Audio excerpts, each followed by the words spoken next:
They knew me as Gardo, kaya yun ang tawag nila sa akin. Pero pakiramdam kong bantot ng pangalan ko pag ikaw ang nagsasabi. Kaya pinaalam ko sa'yo ang tunay kong pangalan. Ay, hala, seryoso ka? Napalakas ata ang boses ko dahil sumenyas ito na hinaan ko. Totoong Gaiden ang pangalan mo? Bakit mo pinalitan? Ang ganda kaya ng Gaiden, parang tunog pang mayaman. Namamanghang sabi ko sa kanya at nakita ko pang namumula ang tenga niya. Anong apelyido mo? Maya-maya dagdag ko sa tanong ko sa kanya. Parang naka-curious tuloy ako dito kay Gardo. Mukha din naman kasi itong yayamanin, kaya bagay lang ang pangalang Gaiden sa kanya. Wag na, di na importante yon. Mas mabuti nang wala kang alam tungkol sa akin. Sabi nito, pero hindi ako masyadong sigurado kasi mahina ang pagkasabi niya. Gusto ko ngang ipaulit sa kanya pero ayaw niya nang ulitin. Anong gagawin mo ngayon? Pagbabago nito sa usapan, siguro hindi ito komportableng pag-usapan ng personal nitong buhay. Nung minsan nabanggit ni Gina sa akin na magkasunod lang pala kami ni Gardong na masukan dito sa mga bilyarama. Siguro nauna lang ito ng isang buwan. Wala, maghihintay lang ako kung may ipag-uutos si Nana. Tapos ko na ang labahin ko kanina pa. Sinadya kong agahan ng pagising ko kanina para maaga kong matapos ang trabaho ko.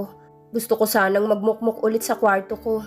Baka magtaka naman si Nana, kaya mas pinili ko na lang tumambay dito sa hardin. Hindi ko rin alam kung nandito pa ba si Sir Dave at ang mga kaibigan niya, pero sana wala na sila. Hindi ko kasi alam paano pakitunguhan si Sir Dave kung andito pa ito. Bigla-bigla na lang kasi itong nagagalit. Natatakot nga akong baka pag makita ako nito ngayong umaga ay baka mabulyawan ako dahil hindi ko ito binalikan kagabi nung tinawag niya ang pangalan ko. Paano pa ako babalik gayong punong-puno na ng luha ang mukha ko? Eh di nagmumuka akong kamatis na napisat kung nagkataon. Kung gusto mo, turuan kitang magpatubo ng mga bagong bulaklak. Yun ay kung gusto mo lang. Kung wala ka namang hilig, okay lang din sa akin. Suhestyon ni Gaiden sa akin. Parang mas bet ko ata siyang tawaging Gaiden. Pero baka magtataka naman yung mga kasamahan namin. Ang sabi pa naman niya ako lang ang may alam. Okay lang bang Gaiden ang itawag ko sa'yo? Parang mas gusto kong Gaiden kesa sa Gardo. Tanong ko sa kanya, pero nakita kong medyo nag-aalangan ito. Sige na, mas bagay sa kagwapuhan mong Gaiden. Dagdag ko pa, pero nagtaka ko nung nakita kong natigilan ito saglit. Ano, payag ka? Pangungulit ko pa. Nakita kong bahagya itong napangiti na lalong nagpagwapo sa kanya. Alam mo, mas gwapo ka kung palagi kang nakangiti. Napansin ko kasing palagi itong seryoso kaya nagmumukha itong istrikto at masungit. Ano na, payag ka? Gaiden na lang. Okay. Kaya lang, pwede ba yung tayong dalawa lang? The people here might wonder why you're calling me other name. Sagot nito sa diretsyong Ingles. Wow, Gaiden! English speaking ka din pala? Baka naman nagpapanggap ka lang na mahirap ha? Yung totoo, mayaman ka siguro no? Siguro, naglayas ka lang sa inyo kaya ka naging hardinero dito. Ako sa kanya. Noong una nakita ko pang natigilan ito, pero agad din naman ako nitong tinawanan. Hindi mahilig lang talaga akong manood ng mga Ingles na palabas, kaya ako natuto. Wari nito sa akin. So, ako naman ang magtatanong sa'yo ngayon. Ano na, tuturuan ba kitang magpatubo? Game ka bang magpaturo sa akin?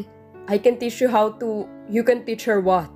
Mariing sabat ng taong hindi naman kasali sa usapan namin. Nagkatinginan pa kami saglit ni Gaiden. Halos manigas ako sa akin kinauupuan nang marinig ko ang boses ni Sir Dave. Alam kong nasa likuran ko lang ito dahil may naramdaman akong parang nakatayo sa likod ko mismo. Pagtingin ko ulit kay Gaiden, naging seryoso ng pagmumukha nito. Ang kaninang maaliwalas nitong aura ay biglang naging istrikto. Nakita ko pang pag-igting ng mga panga niya at pagkuyom nito ng kanyang kamao. Hala, hindi ba siya takot kay Sir Dave? Hindi ba ito takot mawala ng trabaho? Gusto ko sana itong sawayin na hoy Gaiden na walang apelyido. Maghunos dili ka at baka parehas tayo mawala ng trabaho. What are you going to teach her? Ulit nitong tanong gamit ang seryoso ngunit mariing boses. Bigla akong nagpanik nang makita kong wala atang balak si Gaiden na sagutin ang tanong ni Sir Dave. Nakipagtaasan pa ito ng tingin na tila hindi ito uurong sakaling mga pang-abot silang dalawa. Gusto ko sana itong senyasan na sagutin si Sir pero hindi naman ito bumaling sa akin. Dahil wala na akong choice, ako na lang ang sasagot. Agad akong tumayo at humarap kay Sir Dave. Balak ko sanang salubungin ang mga tingin nito, pero hindi ko pala kaya. Para kasi akong natutunaw sa paraan ng pagtitig niya sa akin. Ano po, Sir Dave? Tuturuan niya po akong... Huminto ako dahil kumunot ang noo niya. Tuturuan ng? Napalakas pa ang boses nito. Asshole. Mahinang mura ni Gaiden pero dinig ko naman. Ewan ko lang kung narinig ba ni Sir Dave. Tuturuan na magpatubo ng halaman. Nauutal kong sagot dito. Pakiramdam ko na mamawi sa mga kamay ko, pati na rin ang mga kilikili ko sa sobrang nerbiyos. Oh, hardinera ka na rin pala ngayon. Patuyang tanong nito sa akin, pero hindi ko na ito inintindi pa. Gusto ko lang makawala sa harapan niya ngayon. Sige, Gaiden. Ay, Gardo pala. Mauna na ako. Next time na lang ako magpapaturo sa'yo. May gagawin pa pala ako. Paalam ko sa kanya at tumalikod na. Hindi ko na hinintay ang sagot nito dahil gusto ko nang lumayo at iwasan ang matatalim na mga tingin ni Sir Dave sa akin. I didn't know that you're close to the gardener. Napahinto ako sa aking paglalakad ng magsalita ito. And what did you just called him? Gaiden? Ano yun? Endearment nyo? Gaiden may ass. Sabi nito, bakas ang pagkadisgusto sa boses niya. Ano bang pinagpuputok ng butsi ni Sir Dave? Ang aga-aga bad trip na siya agad? Bakit ba pakiramdam ko palagi na lang itong aburido? Hindi pa naman ito thunders masyado, pero sobra naman mainitin ang ulo niya. Bakit po, sir? Bawal po ba makipagkaibigan sa mga kasamahan kong nagtatrabaho dito sa mansyon nyo? Seryoso kong balik tanong sa kanya, ni wala akong sinagot isa man lang sa mga tinanong niya sa akin. Not. If you're not flirting with each other during work time. Sagot nito sa sarkastikong tono. Ay wow, biglang nag-init ang tenga ko at pakiramdam ko nagsiakyatan lahat ng dugo ko sa ulo. Magalang akong bata pero sumusobra na tong amo ko. Hindi ko na ata mapapalampas ang pangiinsulto niya sa akin sa pagkakataong to. Tanggalin niya na ako sa trabaho, wala akong pakialam. Excuse me lang po, sir pero kagabi mo pa ako hinuhusgahan Porke ba mahirap ako? Ganun na kababa ang tingin mo sa akin? Dahil ba nakipag-usap ako sa lalaki nakikipaglandian na agad ako? Hindi ko na napigilan ng may pumatak na luha sa aking mga mata, pero pinalis ko agad ito. Sumusobra ng talas ng bibig nitong amo ko. Ang sakit-sakit niya ng magsalita. Hindi ba pwedeng nakipagkaibigan lang ako? Yan ang mahirap sa inyong mga mayayaman. Masyado kayong mapangmata. Sobrang baba ng tingin niyo sa aming mga mahihirap. Oo sir, mahirap lang ako. Pero may dignidad akong tao. Kaya wag na wag mo akong matawag na malandi. Nakita kong pagkabahala sa mukha niya nang umiyak na ako. Sinubukan niya pa akong hawakan pero tinaas ko ang kamay ko para pigilan siya. Hindi mo alam ang mga pinagdaanan ko. Wala kang alam tungkol sa akin. At hindi mo ako kilala. Kaya wala kang karapatan para husgahan ako, sir. Look, I don't mean to offend you. It's just... Nakita ko pang pagsabunot niya sa kanyang buhok. He looks frustrated at tila hindi nito alam ang sasabihin niya sa akin. I'm sorry. I'm sorry if I offended you, Arabella. I just want to protect you. You're too young and vulnerable. Ayoko lang na mapahamak ka. Sabi nito sa kalmadong boses, pero hindi pa rin mabura sa isip kong mga masasakit na salitang pinitawan nito para sa akin. Gusto ko sana itong tanungin kung kanino niya ako gustong protektahan. Kay Calix pa? Kaibigan niya naman yun. Kung kay Gaida naman, kaibigan ko naman ito. Please look at me. Sabi nito sa nakikiusap na tono, pero hindi ako nakinig. Nanatili akong nakayuko habang pinipigilan ng pagpatak ng mga luha ko. Arabella. Hinawakan niya ang mga kamay ko, kaya napatingin ako sa mukha niya. I'm sorry. Please? Malamlam itong nakatingin sa akin at nama kong sinseridad sa boses niya, kaya tumango ako. Ayoko namang isipin niya nagdadrama ako. Okay lang po, sir. Pero sana sa susunod mag-ingat po kayo sa mga salitang binibitiwan niyo. Hinila akong kamay ko sa kanya at nagmamadali akong pumasok sa silid ko. Narinig ko pa ang malalim nitong buntong hininga pero hindi na ako lumingon sa kanya. Hindi naman tama nga, hayaan ko na lang itong husgahan ako. Mabuti na din yung naipalabas kong saloobin ko sa kanya. Kung nainsulto ko man ito, wala na akong magagawa pa. Maghihintay na lang ako kung tatanggalin niya ba ako sa trabaho ko. Hindi ko na malayang nakatulog pala ako. Pagtingin ko sa orasan 2:00 na pala ng hapon. Kaya pala pakiramdam ko tumutunog na ang tiyan ko. Lagpas na pala ako sa tamang oras ng pagkain. Tsak mapapagalitan na naman ako ni Nana Levita nito. Ayaw pa naman itong nalilipasan ako ng gutom. Bumangon ako at agad na pumunta sa kusina. Walang tao dito. Siguro nagpapahinga na si Nana. Nakita ko din si Gina na natutulog sa kama niya. Nasa kalagitnaan na ako ng aking pagkain nang biglang sumulpot sa harap ko si Sir Dave. Andito pala ito. Ngayon lang ata ito nagtagal dito sa mansyon nila. Sa bagay, Sabado naman ngayon. Siguro pahinga din ng mga amo. Are you always not eating on time, Arabella? Tanong nito sa akin.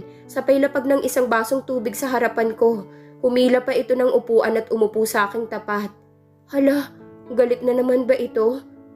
Halos lahat na lang ba ng ginagawa ko ikinagagalit niya? Ngayon lang po, Sir Dave.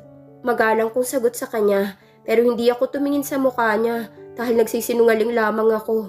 Hindi ito ang unang beses na hindi ako nakasabay sa tanghalian nila Nana. Dati kasi tinatapos ko muna ang mga gawain ko bago ako kumakain. Then why Nana said that you're always doing this? Patay, nagsumbong na pala si Nana sa kanya. Happy birthday, Arabella! Happy birthday, Arabella! Happy birthday, happy birthday! Happy birthday, Arabella! Sabay-sabay nila akong kinantahan bilang pagbati sa aking kaarawan. Hindi ko maiwasang maiyak. Ganito palang feeling ng nagbe-birthday at sineselebrate ito. Andito lahat ng mga kasama ko dito sa bahay na naninilbihan sa mga bilyarama. Salamat po sa inyong lahat. Naluluha akong sabi sa kanila. Salamat at pinaranas niyo to sa akin ngayon. Sobrang saya po ng puso ko. Hindi ko po ito makakalimutan hanggang sa pagtanda ko. Anong pagtanda, Arabella? Kakadibo mo pa lang. Pagtanda na agad ang iniisip mo? Biro ni Gina. Alam kong sinabi niya lang yun para gumaan ang pakiramdam ko. Gusto ko lang po kayong pasalamatan dahil kung hindi dahil sa inyong lahat, hindi ko ito mararanasan. Maraming salamat po sa pagtanggap niyo sa akin at sa pagmamahal niyo. Dahil po sa inyong lahat naramdaman kong may pamilya ako. Naiiyak ako habang nagpapasalamat sa kanilang lahat. Totoong lahat ng mga sinabi ko. Sa kanila ko naramdaman ng feeling ng may kapamilyang nagmamahal sa'yo. Hindi man kami magkadugo. Pero alam kong pamilya ang turingan namin sa isa't isa. Totoo pala talagang sinasabi nilang family isn't true by blood. It's true by heart. Nagtulong-tulong kami kaninang umaga para makapag-set up dito sa tabi ng swimming pool. Si Ate Flor ang nagluto ng lahat ng pagkain sa tulong na din ni Nana at Ate Minerva. Habang kami naman ni Gina at ni Gayden ang naglagay ng mga dekorasyon. May paballoons pa ang mga ito at kumuha pa kami ng mga bulaklak sa garden na inaalagaan ni Gayden. Nag-bake pa nga ng cake si Ate Flor para sa akin. Sinabihan ko ngang wag na lang kasi ang dami na niyang niluto. Pero sabi nito ayos lang daw. Dapat may cake daw talaga para kumpleto ang handa sa aking debut. Sabi ni Nana kanina magsuot daw kaming lahat ngayon ng maayos na damit. Kaya heto nakadress ako ngayon. May niregalong dress sa akin si Gina at may kasama pa itong sandals. Nagtataka pa ako dahil parang mamahalin ang regalo niya sa akin. Maganda kasing paper bag na kinalalagyan nito. May tatak na Versace ang paper bag ng sandals. Tsaka Valentino naman ang sa damit. Nagdadalawang isip pa nga ako na tanggapin ito dahil feeling ko mahal talaga tong regalo niya. Pero sabi naman ni Gina na binili niya daw ito sa Divisoria. Kaso hindi niya daw type kaya niregalo niya na lang daw ito sa akin. Paanong hindi type? Ang ganda kaya nito. Mukhang pangmayaman. Pero nagdududa talaga ako kay Gina. Kasi nung sinusuot ko na ito, panay naman ang puri niya sa akin na sobrang ganda daw. Akala ko ba hindi niya type? Pero hinayaan ko na lang ito. Siguro natutuwa lang ito na bumagay ang damit at sandals na regalo niya sa akin. Girl, blow your candles na dali! Saad ni Gina sa akin. Hinawakan niya ang kamay ko at marahan akong ginaya papunta sa harapan ng cake ko. Ang ganda ng pagkagawa ni Ate Flor sa cake ko. May mga cupcakes pa itong kasama. Talagang feel na feel ko ang pagiging 18 ko dahil sa 18 din ang kandila. Tsaka 18 din ang cupcakes. Tsaka may 18 puting rosas pa na gagamitin daw namin mamaya pag isinayaw nila ako. Make a wish muna girl bago mo i-blow. Bulong pa nito sa akin kaya natawa ko. Ano bang hihilingin ko? Masaya na ako sa buhay ko ngayon. Kahit na paminsan-minsan namimiss ko pa rin si Chang. Pumikit ako at nagpasalamat sa Panginoon sa buhay na binigay niya sa akin bago ko hinipan ng mga kandila. Tsaka ang wish ko pala, sana darating ang panahon na makilala ko ang papa ko. Yun ay kung buhay pa ito. Di bali nang hindi niya ako tanggap, basta makilala ko lang siya. Tsaka isa ko pang wish na sana malaman ko kung saan inilibing si mama. Gusto ko kasi na mabisita kahit ang puntod man lang nito. Gusto kong magpasalamat sa kanya na pinili niya akong isilang. Masaya naming pinagsaluhan ng mga pagkain handa nila para sa debut ko. May sinet up pa na videoke si Kuya Carding at si Kuya Joel. Mahilig daw kasi sina Madam magkantahan noon. Lalo na sa tuwing bumibisita ang mga kaibigan nito dito. Kaya meron silang ganito dito. Arabella, happy birthday ulit. Ito palang regalo ko sa'yo. Pasensya ka na ha, yan lang ang nakayanan ng pera ko. Bati ni Gaiden sa akin sabay abot ng paper bag na regalo niya. Nahihiya pa akong tanggapin ito pero mapilit talaga siya. Sa bagay debut ko naman. Hindi naman siguro masamang tumanggap ng regalo mula sa kanya. Siguro may ipon naman itong si Gaiden. Sa tingin ko kasi mamahalin itong regalo niya. Katulad ng regalo ni Gina. Sosyalin din ang paper bag nito na may tatak na Bacheron Constantine. Napansin ko lang parang lahat ng regalo sa akin nagsisimula sa V ang mga tatak. Ganun kaya lahat ng mga paninda sa Divisoria? Hindi ko rin naman alam kung ano-ano itong mga tatak ng paper bags.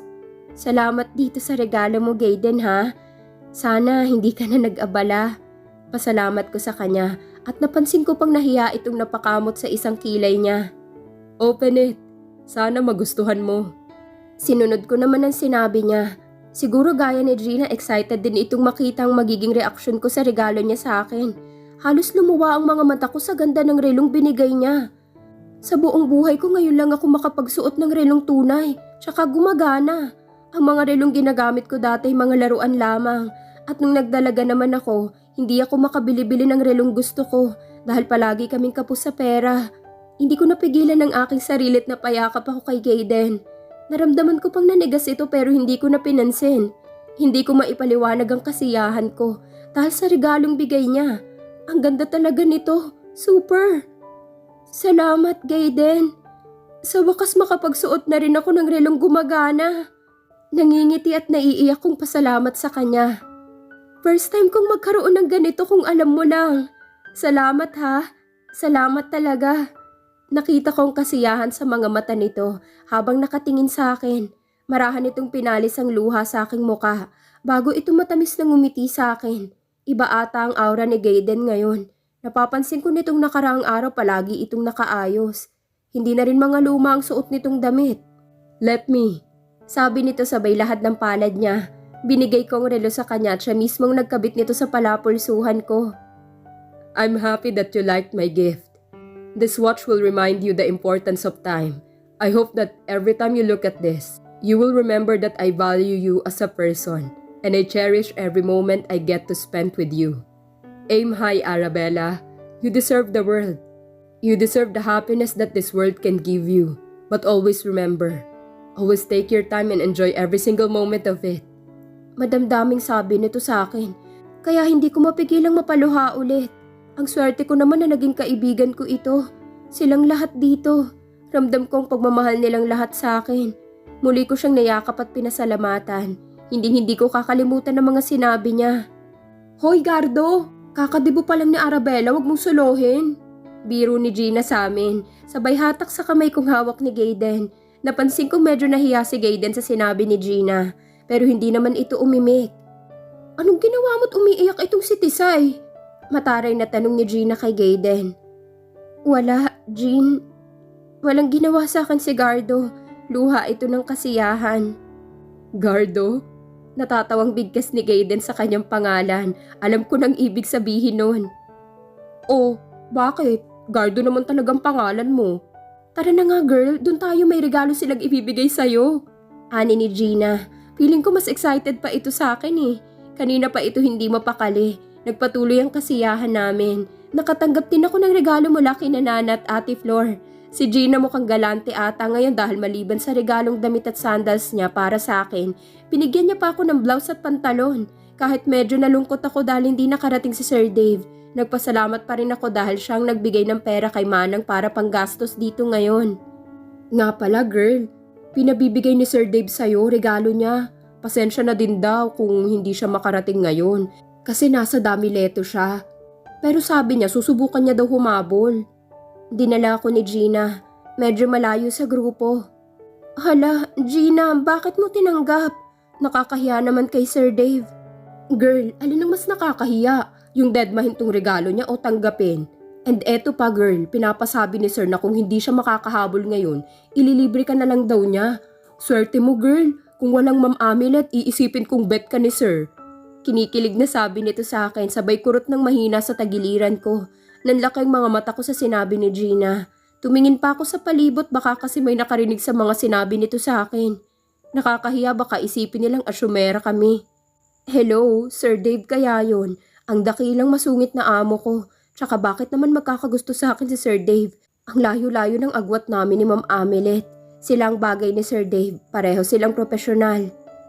Sige na girl, buksan mo na. Excited na ako makita ang regalo ni Sir Dave sa'yo. Hala, ikaw bang celebrant, Gina? Biro ko.